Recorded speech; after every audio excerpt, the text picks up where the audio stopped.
Hi, good evening, and welcome to Resistance TV. My name's Sean Bloor, and I'll be your host for this evening. Tonight, we're joined again by Rod Driver for our latest installation on Elephant in the Room. And tonight, we're going to be talking about the US and British human rights abuses. The mainstream media give the impression that other countries commit human rights abuses and that the US and Britain don't. But this is incorrect. The US has the worst human rights record in the world, and Britain participates in many of these abuses. Indeed, there's reports coming out of Ukraine about MI6, our very own intelligence agency, who have been very deeply involved in the run up to the war in the Ukraine. So I'd like to welcome Rod. Good evening, Rod. Good evening. Thanks for having me on the show again. Hi. Very welcome back to you. I hope you're well this evening, and I'm going to hand over to you, and I'll be chatting to people in the chat room, as well as Lizzie's going to be moderating this evening. So if you would like to ask Rod a question, please pop it into the comment section, and we'll be sure to ask him towards the end of the show. So I'll speak to you later on, Rod. Over to you. Thanks very much for that introduction. Okay, so today we're going to be talking about human rights, but very specifically, we're going to be talking about the fact that America especially, but also Britain, have terrible human rights records. And the mainstream media never, ever discuss this. And so as part of what we're going to talk about today, we'll begin with a little bit of history. And so if you go back over the last few hundred years, you discover that many of the advanced nations today have a terrible human rights record historically. And what you realize is that the whole of our history is actually propaganda. All of the atrocities that we've committed in the past have been whitewashed. And so all sorts of very negative things in the past are presented in a positive and a misleading way. So people forget that the main purpose of someone like Christopher Columbus was not just to explore. His purpose was actually to plunder the resources of other countries. And he's written about very positively in all the history books. But what they don't say is that he helped to begin the transatlantic slave trade and also the genocide of the people of Haiti, and ultimately the genocide of the people of North America. And then there's other people in our history books like Francis Drake, who's written about in a very positive way as a sailor, but actually one of his roles was as a pirate. And that was the case for many famous sailors in that era. Their job was to actually attack shipping from other countries and steal whatever they were carrying. And then again in the history books, we read about people like Henry Morgan Stanley, who's most famous for the expression Dr. Livingston, I presume. But in fact, his main role in, say, Central Africa, in the Congo, was helping King Leopold of Belgium actually steal the resources of the Congo, particularly the rubber. And as part of the process of stealing those resources, they would cut the hands of a large number of people in the Congo, and they would force them to sign treaties that they did not understand. So it was a huge process of imperialism and plunder. Now, if we sort of try to progress towards the present day, it would be reasonable to say there's been a steady improvement in human rights around the world in many nations, probably up until the year 2001. So if you look at the major achievements, we've eliminated slavery. When I say eliminated, it does still exist on a scale that's much larger than people realize in some places. But all of the advanced nations of the world have got rid of slavery. Women and minorities, in theory, have equal rights. So we saw very famously in America, black people demanding equal rights in the 60s and the 70s. And then in Britain, a little bit further back, women demanding equal rights and so on. Now, in practice, we've still got a long way to go, but we're sort of heading in the right direction. And then the treatment of prisoners in many prison systems around the world is gradually improving, although various people such as Craig Murray and so on have reported recently that still the way we treat prisoners in Britain is pretty awful. And lots of people have written about how awful the prison system is in the United States. And then various international human rights organizations pointed out that throughout the 20th century, 1 or 2 countries each year would be removing the death penalty, which is seen as a big step forward. Unfortunately, after the 9/11 terror attacks in 2001, there's been a definite reversal in the human rights situation in many nations, and you can see it particularly in America, but also in Britain, but in many countries. And so America notoriously has set up a global network of kidnapping and torture and so on. And we're going to talk about torture specifically later on in the program.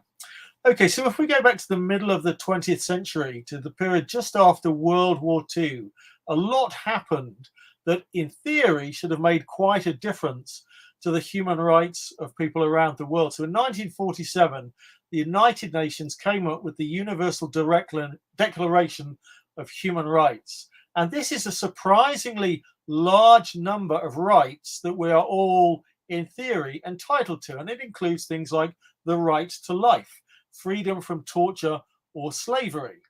But if you actually examine what was going on at the time, what happened beforehand, and what has happened since, the 5 most powerful nations in the world, and certainly at the time in negotiating that treaty, that would be America and Britain, and then France, Russia, and China, they actually violate many of these human rights all the time. And notoriously, of course, with Britain and France that had very big empires, we committed a great deal of murder, rape, and torture throughout our colonies. And that went on well after 1947. And then there was another important series of events between 1945 and 1949, which was the Nuremberg trials. So this was the trials of the German leadership from World War II. And it was decided there that there were 3 major types of crimes that those leaders had been committing. And they were crimes against peace. That's the idea of going to war in the first place. Crimes against humanity, which is a sort of mass murder and genocide and so on. And then breaking the rules within war. But again, what you find is, of course, that America and Britain and many other nations that we describe as advanced democracies regularly broke all 3 of those rules before World War II and have broken all 3 of those sets of rules since World War II. And Britain and America particularly are still breaking the rules today in the 21st century, starting multiple wars and so on. And at the time, it was considered that starting a war is one of the worst human rights atrocities that any nation can carry out because it encompasses every violent act that follows. And it's probably fair to say that Britain and America have committed the 5 worst war crimes and human rights atrocities of the 21st century. So that would be the destruction of Afghanistan, Iraq, Libya, Syria, and with a bit of help from the Saudis, the destruction of Yemen. So all of these are monstrous human rights abuses and crimes and so on.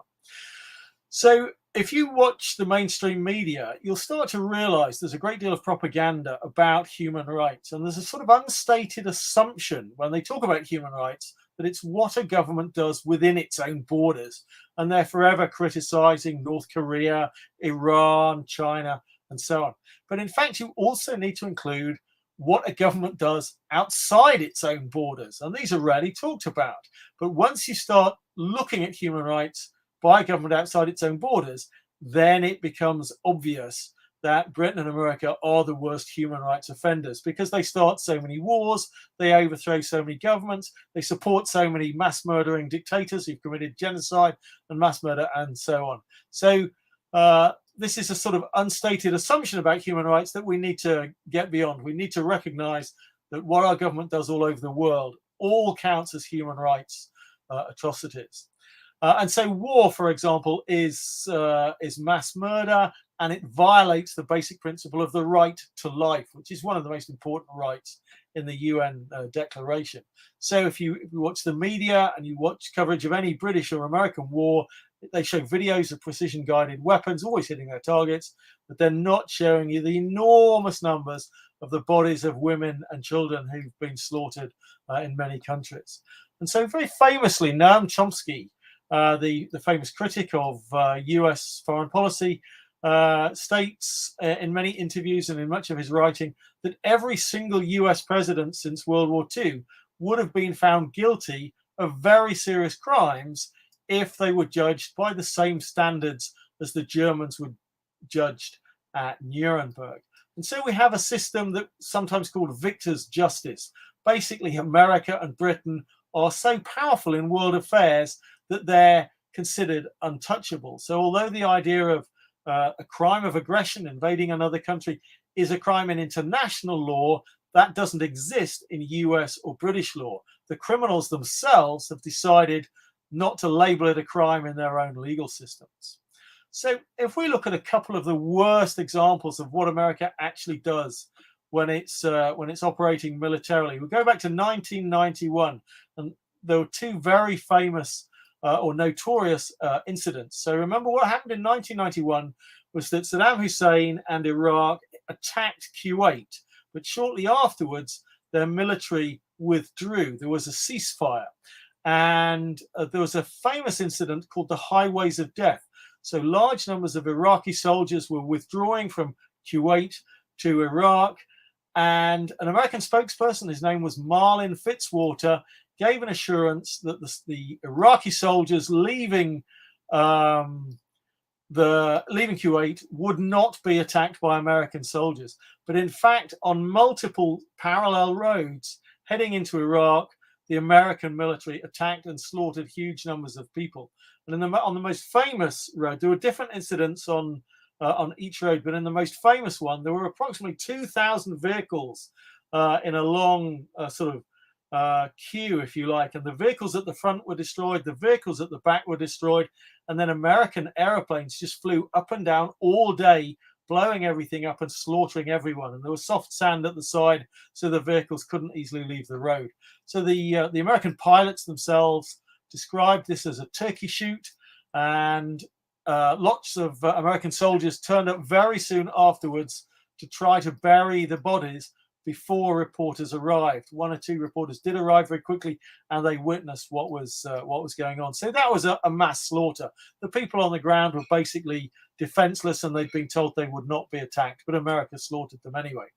And then also in 1991, America then attacked Iraq further, and there was a very famous series of events where they attached bulldozer blades to the front of their tanks and other vehicles, and they actually buried alive thousands of Iraqi soldiers, many of them conscripts, many of them trying to surrender, but the American soldiers were not taking prisoners, and so many of them were buried alive. The rest they had napalm, that's a sort of a gel that burns very intensely, dropped on them from the air, and they burned in the trenches.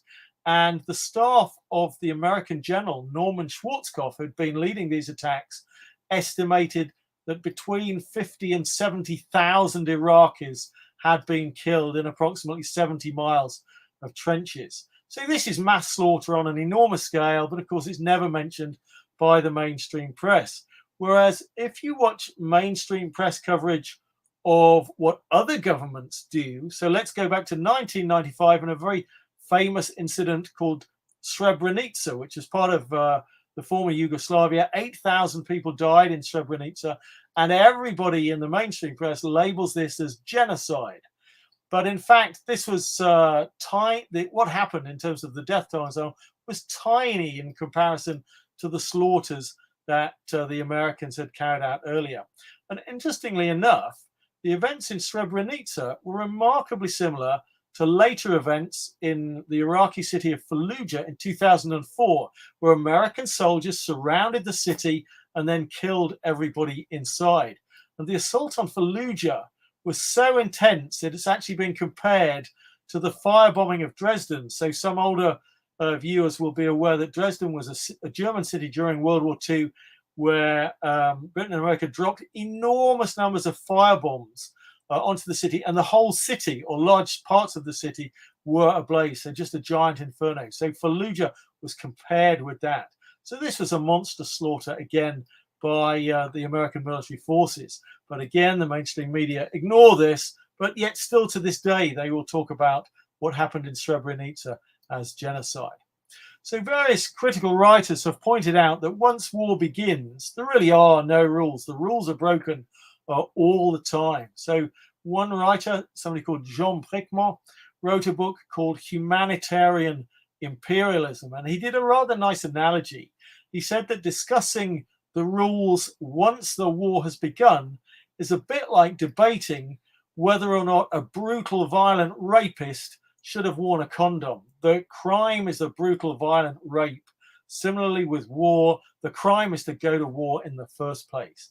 Inevitably, very bad things happen once a war has begun.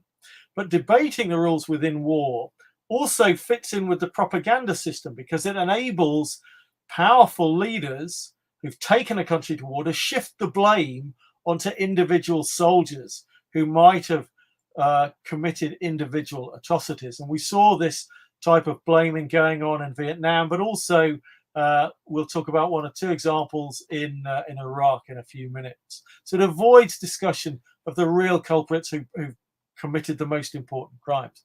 And what WikiLeaks pointed out when it analysed the Afghan war logs and the Iraq war logs, which it published in 2010, was that actually what those war logs show, remember, these are the war logs from the American government documenting what American soldiers actually do.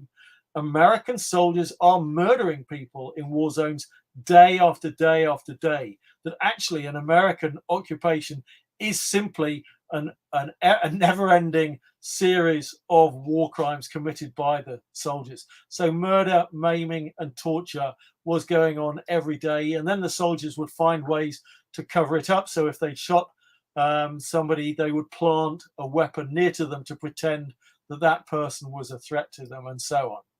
So you start to realize that the whole concept of human rights is really just PR. It's public relations.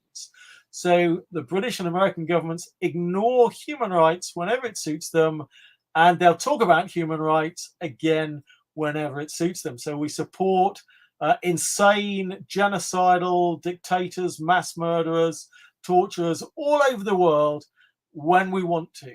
But then we use discussions about human rights to demonize anybody that America considers to be what they call an official enemy. So anybody who's not doing what the US government want them to do in terms of the way they run their country and so on.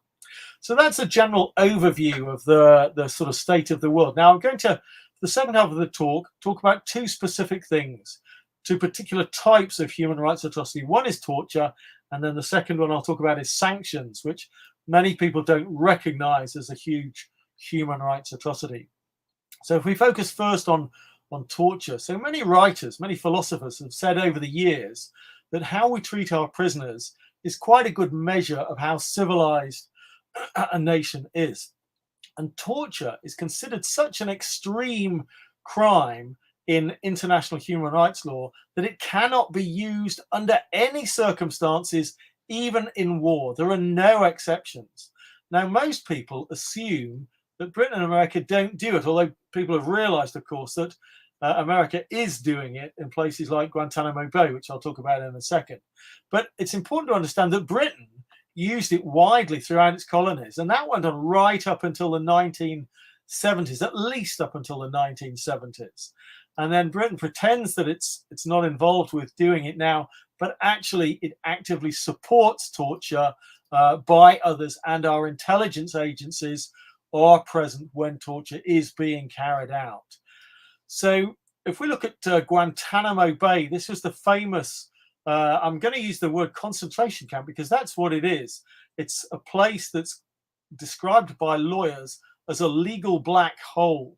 So anyone who's labeled by the US government an unlawful combatant can be taken there, and it's outside of the normal US legal system, any normal jurisdiction. So pretty much the US military can do whatever they want to do to the people there. And they've treated them really, really brutally. So any normal rules about prisoners of war and how they're treated, they're all ignored. So there's widespread torture. And in fact, even when lawyers tried to get access to these people and to protect them, eventually they were able to. But for a long time, they were denied lawyers. So there was no real sort of legal system. So a bedrock of normal legal systems in advanced nations, and especially in places like Britain and America, is what's called a presumption of innocence. You're presumed innocent until you are proven guilty in what's supposed to be a fair, independent court of law. But actually, what happens with something like Guantanamo Bay is they are presumed guilty even if there is no evidence of their guilt. They can just be locked up there indefinitely, and many of them have been there for close to 20 years. Now, since a number of them have been released, most of them have been released, 8 former inmates have committed crimes of one sort or another. But in fact, people who used to work there have said, well, listen, even if they weren't criminals before they went in, we treated them so badly, it's hardly surprising that some of them have committed crimes since they came out. Now, Guantanamo Bay is not the only example of a sort of legal black hole where torture takes place. So very famously, a prison in Iraq called Abu Ghraib did get into the mainstream news some years ago because some photos taken by US soldiers of them torturing prisoners sort of leaked out and were then published and seen very widely. So at Abu Ghraib, prisoners were actually being tortured to death. Now, a number of soldiers have been prosecuted for this, but none of them were high level. Again, it was always about pretending that what was going on was a few wayward, low-ranking individuals. But in fact, what was happening was part of the system. The people at the top who make the decisions wanted torture to be part of how they treat prisoners in Iraq. And in fact, a former commander of Abu Ghraib prison estimated that probably approximately 90% of the people kept there were actually innocent of any crime. So there's a great deal of propaganda that goes with modern day torture. So they try and avoid using the word torture, and they'll use a term like extraordinary rendition, which should actually be labeled kidnapping and torture. And the United States has many torture sites. They're called black sites all around the world where they can fly people to be interrogated. And again, they use terms like enhanced interrogation techniques to try to pretend that what they're talking about is not torture. And European and British leaders put a great deal of effort into trying to pretend that they had no knowledge of the whole system of extraordinary rendition. But actually, various people found out that the air bases in Britain and other European countries were being used to refuel various planes that were flying prisoners abroad for torture, and leaders in Britain and Europe knew full well what was going on. And in fact, we have first-hand information from the former ambassador to Uzbekistan, a man named Craig Murray, that many of you will have heard of. And the reason he lost his job as the ambassador to Uzbekistan was that he was so shocked that not only were the leaders in Uzbekistan torturing people, but actually Britain and America were actively participating in providing torture equipment to the government for them to do the torture, but also helping get people flown there to be tortured. So eventually Craig Murray resigned, and he's now one of the best bloggers and one of the most informed bloggers because he's seen things from the inside. Now, one of the justifications that some people occasionally give for torture is, well, what if there's a ticking bomb scenario? So this means you've captured a terrorist and you think there's a bomb that's going to kill lots of people, and you believe that torturing that terrorist is the only way to find that bomb and to stop it exploding. Under those circumstances, is it acceptable to torture that person? Now, when asked this question, most people say yes, under those circumstances, it is okay to torture that person. But actually, various people have analysed this and said, well, listen, that's a theoretical scenario. It never exists in the real world. There is never a situation where you know with certainty there is a bomb about to explode in a short period of time, and you know with certainty you have a prisoner who knows where it is and can tell you where it is and can help you stop it exploding and so on. That just never exists in the real world. And there are many, many more aspects to this that you start to realize are just complete nonsense and so on.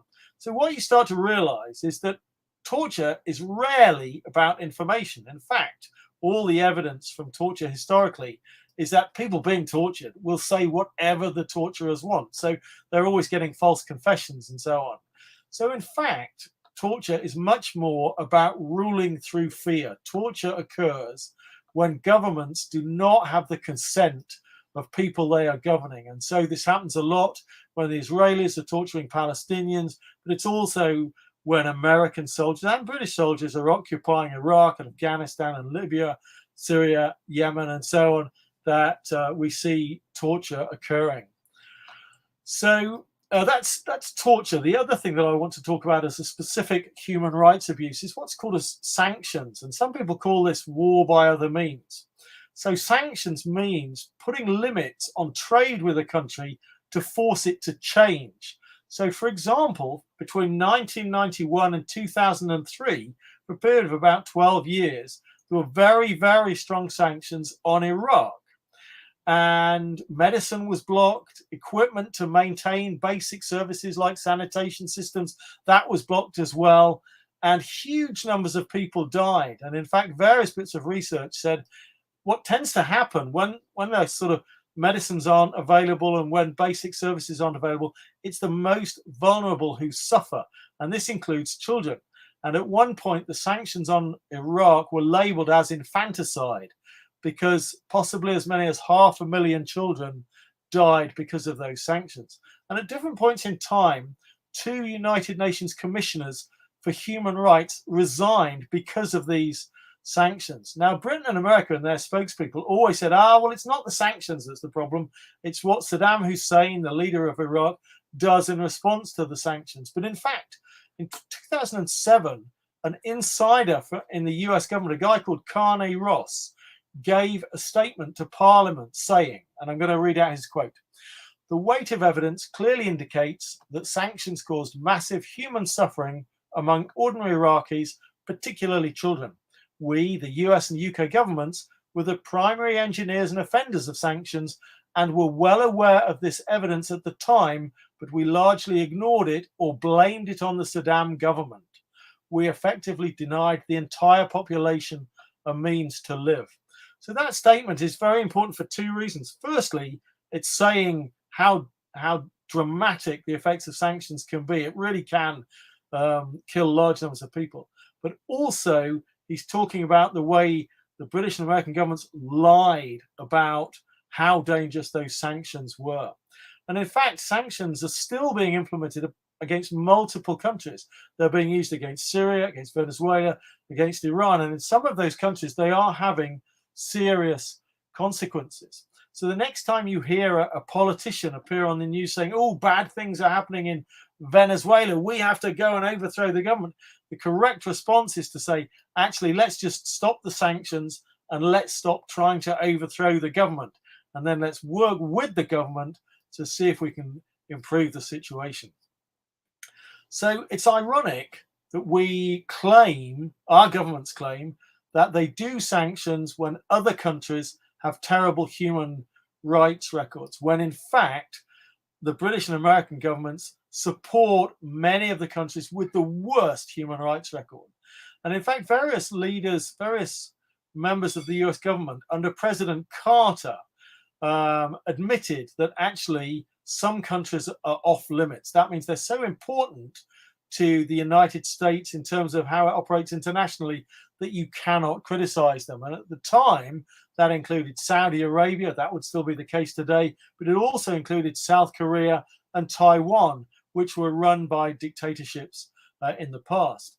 And very noticeably, America and Britain actively supported a dictator called Suharto in Indonesia, who committed genocide twice, once in the 60s and once in the 90s, both times with the active support of our intelligence agencies, not only giving him weapons, but also giving him intelligence on how to find the people that he was going to slaughter.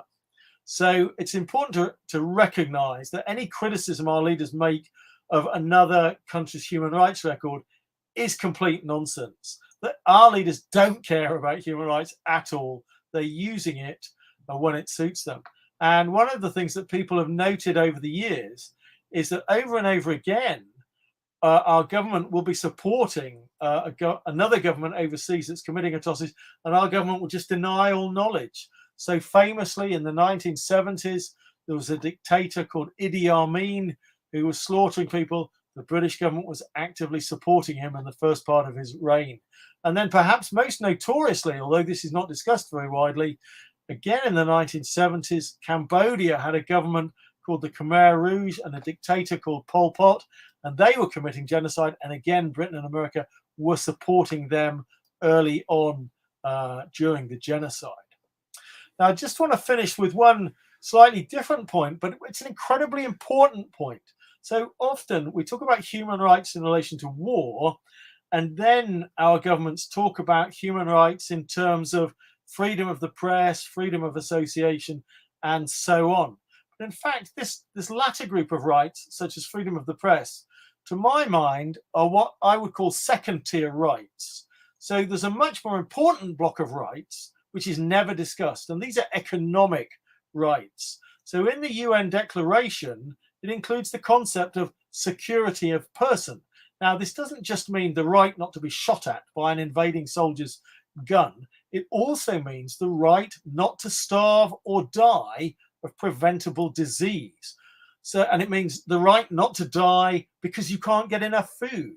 So it means that if we applied this idea of security of person and the idea of economic rights properly, everybody on the planet would have the right to a decent food supply, clean water, medicines, and a proper healthcare system to look after them.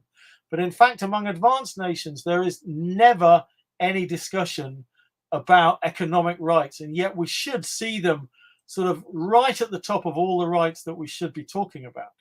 And in fact, there was a commentator in Argentina in the 70s who wrote about this. So you'll remember that Argentina was ruled by a dictatorship between 1976 and 1982. And they went around murdering and torturing, kidnapping and disappearing lots of people. But this writer, whose name is Rodolfo Walsh, wrote, "These events, torture and murder, are not, however, the greatest suffering inflicted on the Argentinian people, nor the worst violation for human rights which you have committed. It is in the economic policy of this government where one discovers a greater atrocity which punishes millions of people through planned misery." And this is something that people just don't talk about nearly enough. We've actually created a global economic system which is intended to keep billions of people poor in other countries. And because they are so poor, many millions of people die every year from easily preventable diseases, from problems with food and clean water, and so on. So these are deaths on a scale beyond any sort of combination of wars and so on. So incredibly serious violations of human rights that we should be talking about all the time. And in fact, in future presentations, I hope we'll get the opportunity to talk more about the international economic system. Now, normally I'd finish there, but I think it's worth just adding a final comment about how this all relates to Russia and Ukraine. So one of the things that I don't think I've seen any other commentator talk about this seriously, but one or two people have sort of hinted about it, is that older viewers will remember that in the 1990s, Western economic advisors wrecked Russia's economy. So its output dropped by about half. Life expectancy fell through the floor, fell by an amount that you don't normally see outside of wartime, and about 70 million people descended into poverty.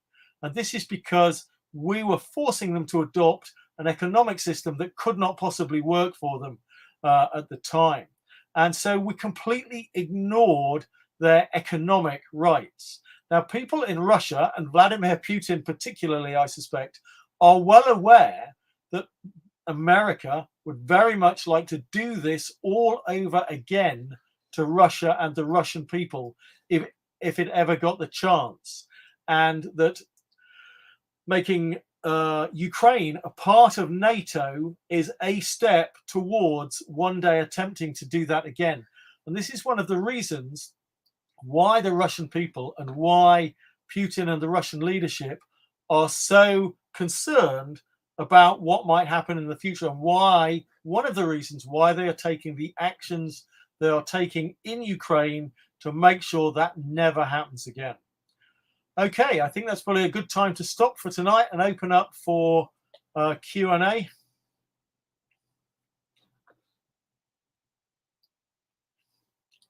Hi, Rod. Thanks very much for that. If you do have a question for Rod, please pop it in the chat and we'll pick it up and we'll ask him. We've only got a couple of questions in tonight. People were, as always, absolutely enthralled by what you're telling everybody. You know, it's absolutely amazing. Just before we do go on to questions, there was an article that I remember from quite a few years back now. It's going back to November 2010. And it's about our opposition leader, Sir Keir Starmer, QC, when he was the director of public prosecutions. And he managed to get off an MI5 officer who was accused of mistreatment of a UK resident called Binyam Mohammed in Pakistan in 2002. It stated that at the heart of the allegations made by Mr. Mohammed, that the British security intelligence agencies knew that he had been mistreated and tortured. Mr. Mohammed was arrested in Karachi in April 2002 and taken to a detention facility. There, CIA officers questioned him about alleged links to terrorism, but he was then subjected to what the Court of Appeal in the UK later described as, at the very least, cruel, inhuman, and degrading treatment. This included threats, sleep deprivation, and shackling, part of a CIA-approved plan to use harder interrogation techniques against key suspects. On 17th of May, an MI5 officer using the name John conducted a 3-hour interview with Mr. Mohammed at the detention facility.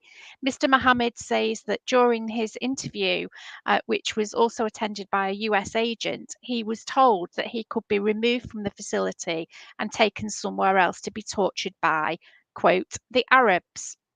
But in his defence in the High Court, witness B, who was an MI5 officer, denied the allegations, saying that he told Mr. Mohammed he could help if he was persuaded that the detainee was being truthful. The CIA later flew Mr. Mohammed to Morocco, where, according to court papers, torture included cuts to his genitals.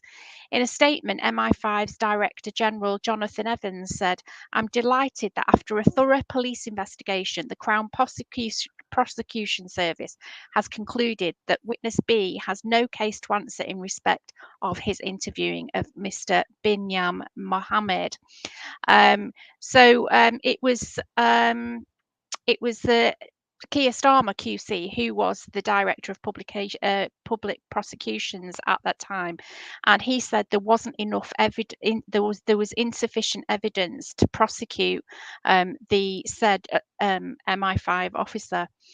I think that story is shocking. That's on BBC website, by the way. You know, BBC News. So you know, it is common knowledge. It's no conspiracy theory. You know, this is allegedly what happened. I just wondered if you had any comments on that, Rod. Yeah, so my wife is becoming a bit of an expert in a lot of this torture stuff. So she works very closely with one or two people who've devoted the best part of 20 years of their lives to trying to help people at Guantanamo Bay. So this is sometimes lawyers, sometimes it's researchers documenting what's going on, and so on. And many of them have come into contact with the British detainees at Guantanamo Bay and talked to them about their experiences, but also people who were tortured elsewhere. And the truth is absolutely shocking. So if you listen to American officials talking about these interrogation techniques, they're pretty much saying to people, oh, well, if it doesn't kill them, we don't call it torture. That's almost their definition, that that torture has to be pain that sort of kills them. But in fact, they have actually killed people. This is the interesting thing, that nobody really doubts that this is going on. And as far as I can tell, nobody seriously investigating this doubts that officers from British intelligence are present to do questioning when this is happening. And the idea, of course, that an MI5 officer is there to offer assistance is complete nonsense. That is not their role. Their role is to do the questioning. And all the evidence is very clear that the British government condones torture, whatever it states publicly. What Craig Murray has said about Uzbekistan, what's happened in other countries and so on, the evidence is overwhelming that the British government is quite happy to go along with torture.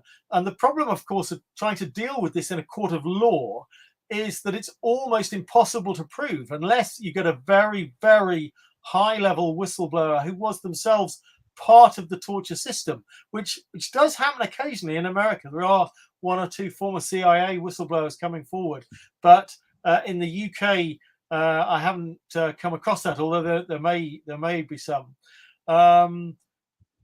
It's very, very difficult to prove. It becomes the word of the torture victim versus the word of the people who were there doing the torture. And of course, the people doing the torture are always going to say, well, no, it wasn't me, Gov. And then you also have the problem that because a lot of this relates to alleged terrorism offences, that the courts operate very secretively. They don't operate openly and transparently so everyone can see what's going on and everyone can report on it.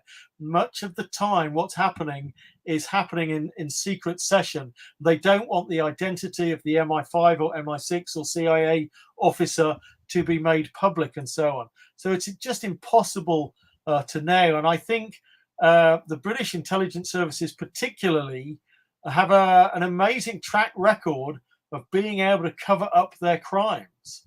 And it's very, very difficult to get really good information about what goes on. Whereas with the CIA, there's a lot more evidence has come out over the years about the crimes that they commit. That may just be because it's a much bigger organization. Who knows? But the sort of I sometimes talk about it in the same way that the mafia use the concept of omerta, that they keep silent, nobody says anything, and I think that happens a lot in the British intelligence services. Definitely.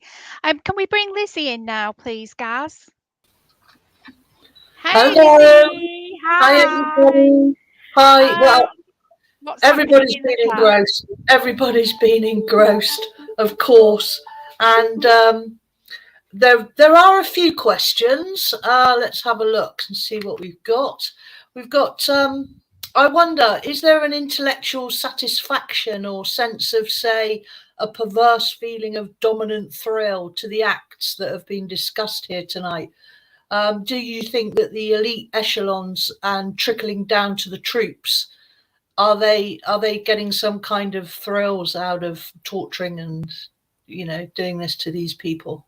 Well, so that would be a fascinating question to ask a sort of group of psychologists, and in fact to ask people who've done it, because I think there are people that you could interview who've done it. But I have no doubt if you go back to the Abu Ghraib photographs, and there were various sort of statements that were made public by the people who participated in that, and they clearly did get a power trip. And this is one of the interesting things that I talk about with people a lot when I teach them the sort of the expression that I consider to be the most important in all of human history is power corrupts. Now, a lot of the time I'm talking about the people at the highest levels who send armies to war and manipulate the economic system and so on. But it applies at all levels. And you see it in the local council, but it applies very specifically in the military, where people have prisoners and they have the opportunity to be brutal towards those prisoners. And a lot of people really enjoy that experience. And they like inflicting pain. And it's this complete sense of control and power you have over other human beings. And so some psychologists and researchers have written about this, that actually when a country allows torture at all, it brutalizes the country. It brutalizes every single person who comes into contact with it. It's not just the people on the receiving end who are brutalized, but it actually brutalizes the people doing it as well. It kind of changes them. It really screws them up. And this is another reason why it's really important that we have governments that do not allow torture under any circumstances. You know, once you go down that route, you start to realize that you say we only do torture, let's say under very specific circumstances, but then actually, well, you need to train some torturers if you're ever going to use it at all. How do you train torturers? They need to practice on somebody if they're going to be effective. So what do? You then find excuses to do torture elsewhere, and it becomes more and more widespread and so on. And the whole process gets abused, and people at a local level, you know, commanders at a particular camp or something, decide that they have the right to use it or they have a need to use it, and then individual soldiers and so on will use it. And so it's really important that we just don't go down that route at all. Right. Well, I was trying to put myself in a place of being put in that position where I had to choose whether to hurt somebody else, and I couldn't do it. I couldn't do it. I would have to die myself. Right. Next. Sorry, go on. I was just going to say, there is a specific thing that psychologically most people accept, most researchers accept, that probably most human beings can do really brutal stuff under the right circumstances. And so most parents can imagine that if circumstances involved trying to protect your child, and you had to do something brutal to protect your child, most parents probably would. They wouldn't just kind of stand there and do nothing and let their child be harmed and so on. So most people recognize that humans have a capacity for violence if the circumstances are right. And I think one of the things about the military is the whole purpose of basic training is to indoctrinate people into seeing other human beings as less than human, and then seeing them as people. It's all right to kill them. It's all right to be brutal towards them and to torture them and so on. And so the system actually brings forward the sort of worst parts of our psychology. Wow. Well, another question. I heard that the torture carried out in Guantanamo Bay was literally taken from the TV program 24, as they weren't getting any answers because people were innocent. Is this true? I haven't researched the link between 24 and the torture.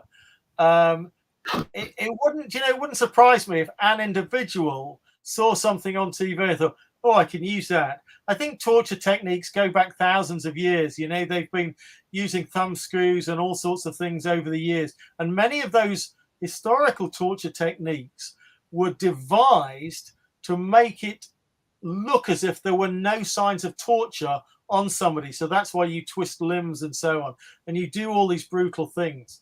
So I don't know that people necessarily need a TV show to show them how to torture. I think the CIA has detailed training manuals, which go back, I think, probably to the 1950s, about how to do torture. And they then trained people in South and Central America and death squads and torture squads in how to do it. So I suspect that that's where most of it came from originally. Wow. And how much influence, in your opinion, do Zionists have over USA's foreign policy? I'm not quite sure where that fits in your talk. It's not specific to tonight, and I try to keep the talks quite specific. Yeah.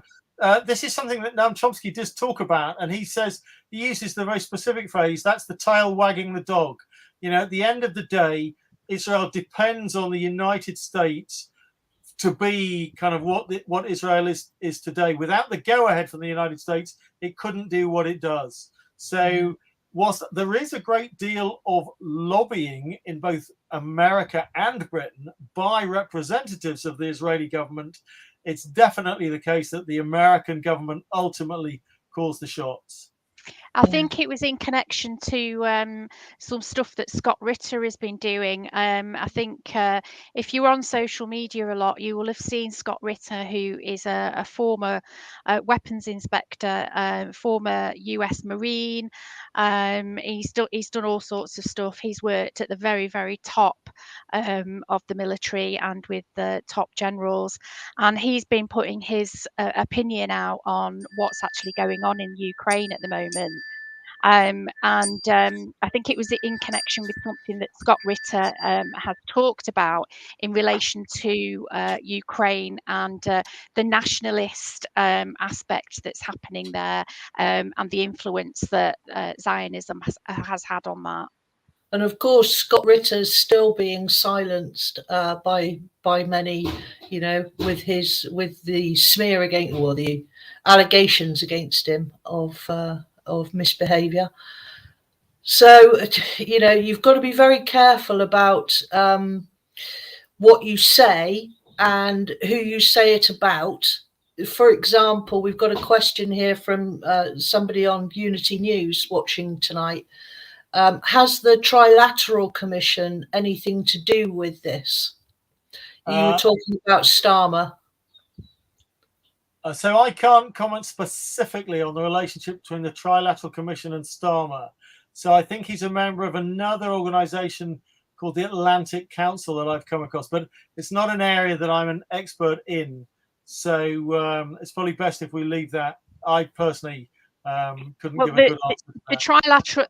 The Trilateral Commission is an organisation that is comprised of corporate people and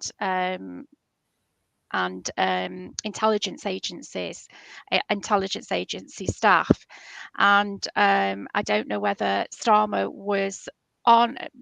went on to the Trilateral Commission in his role as the director of the CPS, or whether he was invited onto the Trilateral Commission in order to possibly become an infiltrator into the Labour Party.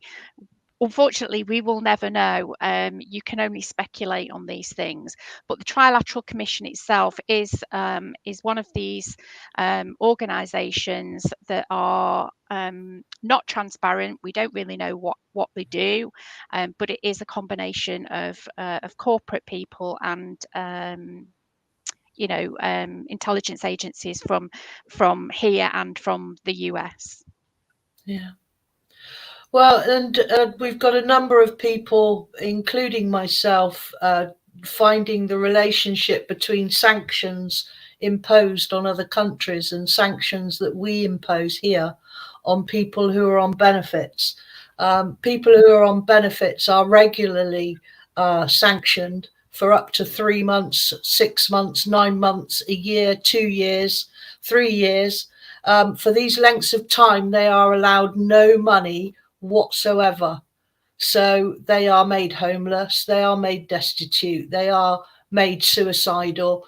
So far, the last registered data that we received said that over 150,000 people have died in the UK because of the sanctions by the Department of Work and Pensions, the DWP. But though we have no freedom of information recently, it's estimated since the UN sent their envoy across to investigate us, they said that it was estimated to be over 300,000 people have been killed by sanctions in this country, mostly vulnerable and disabled. Do you think that it is a case of weeding out the unfit, only the fit survive? Only the strong survive, is it called? Do you think it's a case of that, or do you think it's just a case of absolute greed? So I think it's mostly a question of the people at the top just not caring about the bottom half of the population at all, and deliberately trying to structure our society and our economy in a way where even the neediest people in society have to fend more and more for themselves, in circumstances where the people making these rules know full well that many people will not be able to survive, and they just don't care. And I feel there's a huge problem with democracy in Britain, America, but also it's happening more and more in European countries, where politicians no longer seem to think that they have any responsibility at all for the whole population. they see themselves as only having a responsibility towards the people who funded their election campaigns and so on. And it's this kind of 1% at the top, and then it's the next few percent who are very wealthy and so on, who do very well out of it. But more and more, we're seeing inequality data increasing all the time, and people at the bottom are finding it harder and harder. And I remember watching the film Daniel Blake just a few months ago. It's been out for a few years, but this was about what it's really like for people on the benefit system, and it is absolutely horrific. And it's to really create a system which deliberately is like a mild form of torture, putting more and more stress on the neediest people, I just think is a horrible thing for our politicians to do. And again, it's this corruption through power and so on. I just want to link it back to a point, because we were talking about sanctions internationally earlier. And of course, a few of the mainstream papers are talking about the sanctions on Russia in relation to what's going on in Ukraine. Now, as far as I can tell, and I've been looking at the commentary by one or two international economists who are quite critical of the United States government and so on, as far as they can tell, these sanctions are having very, very little impact on Russia. That actually Russia's finding ways to trade in its own currency, has very good relationship with China, who can probably buy up anything that Russia really wants to sell. In fact, the countries that are going to suffer because of the sanctions are probably going to be European countries who are not using the kind of the gas pipeline between Russia and Germany and so on. And sorry, go on.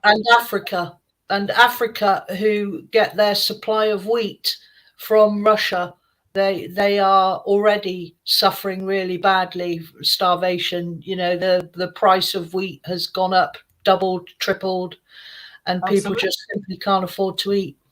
Yeah, so any country that needs to import on a large scale either energy or certain basic food staples, all of which are produced by Russia and or Ukraine, is going to suffer because of the increased price rises. And a number of commentators don't think this is accidental on the part of US foreign policy, that this is a deliberate strategic move by the United States government, knowing that probably America won't suffer that much, and not really caring that Russia can find ways around it, but actually wanting to strengthen links between America and Europe by saying, hey, Russia's this scary, scary bad guy. All of you people in Europe, you need to get joining NATO. And we're starting to see more European countries talking about joining NATO, but also saying to European countries, hey, you need more and more weapons to protect yourself against us. And there's huge discussions about more and more weapons and so on. So as a strategy by America, this appears to be working to frighten European people at the moment. Wow. Well, that's it on our questions. I mean, everybody is just commenting how fantastic, that your knowledge is, your depth and breadth of knowledge. And thank you so much, Rod, for sharing it with us. My pleasure. There's one last question here, Rod, before we go, from Shirley, 2010 Somerset. She says, is the West going to have to change? It feels like we're on a turning point, or we're at a turning point. That's a really good question. In fact, I was discussing that with somebody just the other day. And firstly, I should point out before I answer that, I am notoriously bad about predicting the future. But it does really feel that the world is changing, that actually Asian countries led by China, but also Russia, perhaps India.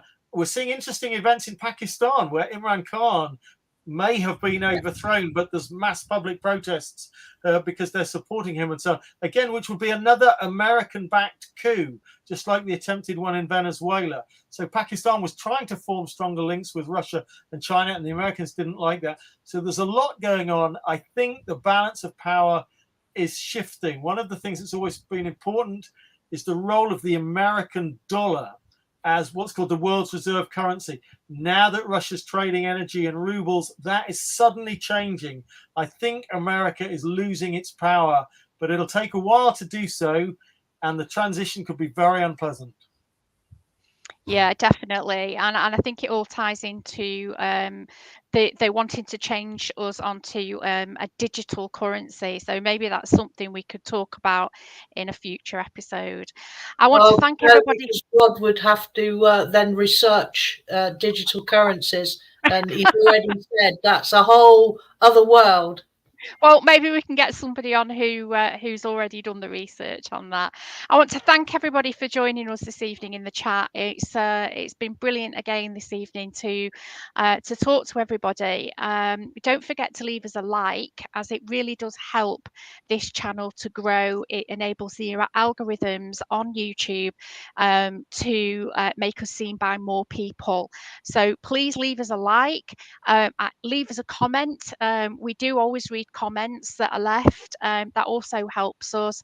And subscribe to the channel. Please share it with your friends and your family, and let's try and get this let's get this movement growing. So I want to thank Rod once again for his knowledge and his presentation tonight, and to also Lizzie and Gaz in the background there. Thank you very much, and we'll see you all next week. Good night. Yeah. Bye.